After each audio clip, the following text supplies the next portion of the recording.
اگلا کوشچن ہے جی کہ کیا سنی شیعہ کا نکاح درست ہے؟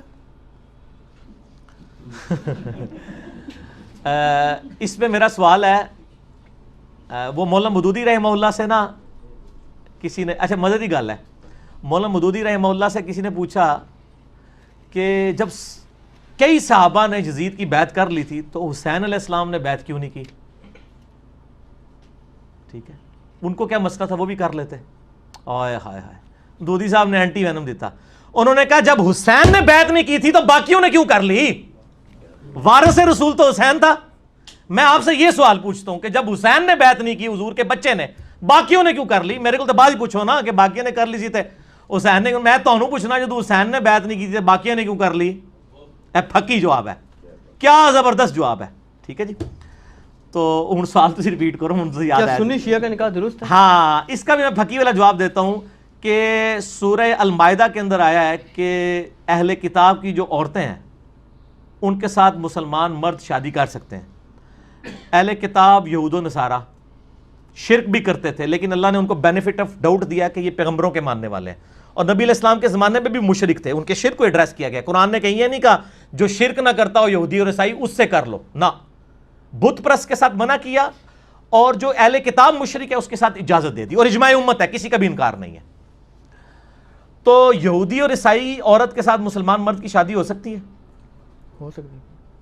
تو میں اگلا سوال پوچھتا ہوں کسی سنی سے کہ اگر یہودی اور عیسائی کی عورت جو تمہارے نبی کو وہ کہتے ہیں کاپی رائٹس کا مقدمہ کریں گے، اس نے جھوٹا پیغمبری کا دعویٰ کیا ہے، نعوذ باللہ، جو نبی علیہ السلام کے گستاخ ہیں ان کی عورتوں کے ساتھ تو شادی ہو رہی ہے، اور نہ صرف گستاخ ہیں بلکہ ان کو نبی مانتے ہی نہیں ہیں، تو شیعہ کیا نبی علیہ السلام کو نہیں مانتے؟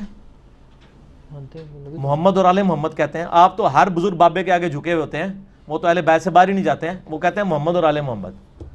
تو اگر ہم دنیا میں انٹرنیشنل عدالت میں مقدمہ پیش کریں کہ ایک عورت وہ ہے جو نبی علیہ السلام کو نعوذ باللہ جھوٹا پیغمبر مانتی ہے، نعوذ باللہ، اور وہ آپ پہ ایمان ہی نہیں لاتی ہے، اور حضرت عیسیٰ کو بھی اللہ کا بیٹا مانتی ہے، اس سے تو اسلام زیادہ دیر ہے نکاح کرنے کی، اور دوسری طرف ایک شیعہ ہے جن کے بارے میں آپ کا موقف یہ ہے کہ وہ کسی صحابہ کو انہوں نے برا بھلا کہہ دیا۔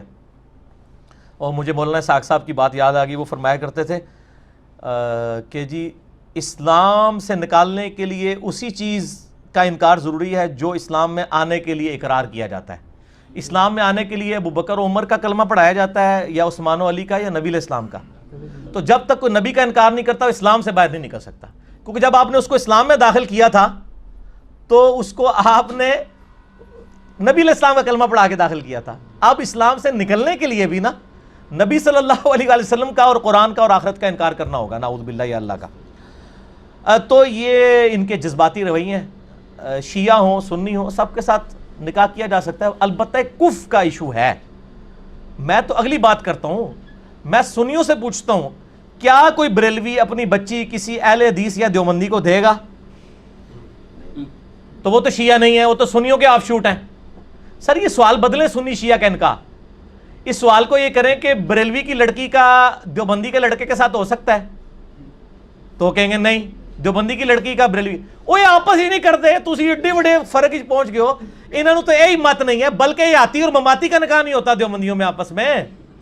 رائے ونڈ سے فتویٰ نکلا ہوا ہے، باقاعدہ مفتی کی کال چڑھی ہوئی ہے یوٹیوب پہ، تبلیغی جماعت والوں نے کال کیا جی ہمیں فتویٰ دیں، یہاں پہ ایک مماتی دیوبندی عالم دین ہے، اس کے پیچھے نماز پڑھیں، ان کا بدعتی ہے، اس کے پیچھے نماز نہیں ہوگی، تو بچی کا نکاح کہاں سے دیں گے؟ دیوبندی آپس میں نہیں ایک دوسرے سے نکاح کر سکتے میرے بھائی۔ ڈاکٹر طاہر قادری صاحب کے ماننے والوں کی بچی کا الیاس قادری صاحب کے ماننے والوں کے بچے سے نکاح نہیں ہو سکتا میرے بھائی۔ نقشبندیہ کا چشتیہ کے ساتھ نہیں ہو سکتا، وہ قوالی کے قائل ہیں، وہ قائل نہیں ہے۔ اے تسی تو بہت بڑے دور ٹر گئے ہو، کوئی بھی آپس ہی نہیں ہوتا، ٹھیک ہے نا جی۔ تو قرآن و حدیث میں جس بندے کو آپ مسلمان سمجھتے ہیں، مولویوں کے کہنے پہ نہیں، قرآن و سنت کی دلائل کی روشنی میں ہر اس بندے کے ساتھ نکاح ہو سکتا ہے۔ باقی کفر آپ دیکھیں، آپ اگر سمجھتے ہیں کہ ہم سنی ہیں، سنیوں کے ساتھ زیادہ کمفرٹیبل ہیں، تو بلکہ سنیوں کے ساتھ کیا وہ تو اپنے فرقے کے ساتھ کمفرٹیبل ہوتے ہیں۔ یہاں پہ کئی اہل حدیث مولویوں نے لیکچر ریکارڈ کرائے ہیں کہ جی اپنی بچیاں جو ہیں وہ حنفیوں کو نہ دیں، ٹھیک ہے نا۔ وہ تو اہل حدیث حنفی کا بھی نکاح نہیں ہوتا، لیکن بڑی حیران کن بات ہے کہ ٹی وی پہ سنی شیعہ کنفلکٹ کو اجاگر کیا جاتا ہے تاکہ امت لڑے، ورنہ ریالٹی ان مولویوں کی یہ ہے کہ اہل حدیث اور بریلوی دیوبندی بھی آپس میں شادی کرنے کے لیے تیار نہیں ہے، ٹھیک ہے، لہذا سوال ہی جعلی ہے۔ اچھا یہ آپ نے کف کی بات چھڑی ہے تو اس میں پھر سادات کا بھی مسئلہ کور کر دینا. ہاں سادات کے بارے میں میرا موقف وہی ہے کہ سادات بھی اس امت سے ہیں اور غیر سادات کے ساتھ ان کی شادی ہو جائے گی, کوئی اس کے اوپر نہیں ہے. اچھا ایک علی بھائی ایک چیز آپ سے کلیئر کر لوں, بعض علماء یہ بات بھی کہتے ہیں کہ یہ جو حکم ہے نا کہ آپ اہل کتاب سے شادی کر سکتے ہیں, یہ آج کے اہل کتاب اس میں شامل ہی نہیں. میں نے بتایا وہ علماء کا موقف شاذ ہے. نہیں نہیں نہیں کوئی نہیں, غلط ہے. اچھا یہ صحیح بخاری میں حضرت عبداللہ بن عمر کا بھی موقف ہے. اچھا ہاں لیکن امت نے نہیں قبول کیا, یہ جعلی موقف ہے. اس لیے کہ قرآن نے اس کی تفریق نہیں نہ کی. قرآن تو ایک ایک شرک کھول کے بیان کر رہا ہے, تو قرآن یہ کہتا ہے نا کہ اہل کتاب موحدین کے ساتھ کرو. اچھا ٹھیک ہے نا, یہ کہتے ہیں جو اہل کتاب اللہ کو ایک مانتے ہو نا جی اس سے ہوگا. ہم ان سے یہ پوچھتے ہیں کہ جو اہل کتاب اللہ کو ایک مان رہا ہے لیکن نبی علیہ السلام کو جھوٹا پیغمبر مان رہا ہے, تو آپ کی غیرت گوارا کرتی ہے؟ ہاں لیکن غیرت نہیں گوارا کرتی, لیکن آپ بھی مسئلہ مانیں گے کہ شادی ہو جاتی ہے, تو آپ کا مسئلہ تو پھر وہیں پہ ہے. اللہ کو ایک مان بھی رہے ہیں تو نبی علیہ السلام کو تو وہ جھوٹا کہہ رہے ہیں نا. یہ آپ نے جو بات فرمائی نا, اس سے ایک سوال میرے ذہن میں آ گیا جو غالباً غامدی صاحب سے کسی نے کرنا تھا, میں نے سنا تھا, کوئی صحیح یاد نہیں آ رہا کس نے کیا, کہ جی یہ تو آپ بتائیں کہ جب آپ یہ کہتے ہیں کہ جب ان سے شادی جائز ہو جاتی ہے, جائز ہے صاحب کے نزدیک آپ فرما رہے ہیں, تو وہ کہتے ہیں کہ جی پھر ساتھ یہ بھی حکم ہے کہ ان کو دوست نہ بناؤ, تو بیوی کے ساتھ کیا نفرت رکھ کے نہیں. یہ سوال کسی نے چلے میں آپ کو یہ ایڈریس کر لیتا ہوں, اس کے بعد آپ کو کوئی اجازت نہیں اس سے ہٹ کے سوال کرنے کی, کیونکہ پھر آپ اور طرف چلے جاتے ہیں. جو لوگوں کے سوال ہیں نا وہ ہمیں گالیاں کھانی پڑتی ہیں. 3 ہفتے سے پرچیاں پینڈنگ ہیں اور آپ نے بیچ میں اپنا جو ہے نا وہ معاملہ سوال سے ضمن آ گیا. نہیں ضمن نہیں نہ کرنا, آپ کو منع کیا تھا نا میرے بھائی, لوگوں کی حق تلفی ہو رہی ہے نا, یہ کام نہ کریں آپ. ٹھیک ہے, اپنا مطلب نہ نکالیں نا آپ.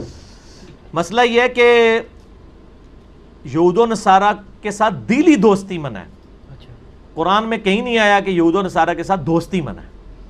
دلی لگاؤ نہیں ہونا چاہیے. دلی لگاؤ ایسا لگاؤ جس میں آپ اسلام سے ریلیٹڈ کوئی راز اس کے سامنے کھول دیں. اور یہاں تو لوگ بیویوں سے تنخواہیں چھپائے بیٹھے ہوئے ہیں, مسلمان بیویوں سے, وہ تو کسی نے نہیں پوچھا کہ تنخواہیں کیوں چھپائی ہوئی ہیں. تو یہود و نصارہ میں سے بھی اگر کسی نے کوئی عورت کر لی ہے, آپ نے مسلمانوں سے تنخواہیں چھپائی ہوئی ہیں, اور کوئی اسلام کا ایسا راز ہے جس کی وجہ سے اسلام کو نقصان ہو سکتا ہے, اور وہ کوئی یہود و نصارہ کی بیوی اس کی ہے, تو اس سے چھپا لے تو اس میں کیا حرج ہے؟ آپ نے تو بیویوں سے تنخواہیں چھپائی ہوئی ہیں. صحیح ٹھیک ہے, جو آپ چوری چھپے پچھلوں کو خرچے بھیجتے ہیں وہ چھپائے ہوئے ہیں, تو ادھر آگے سارے میں نے پھکیلے جواب دیا گا نا. ٹھیک ہے, چلو اچھا کور ہو گیا جی.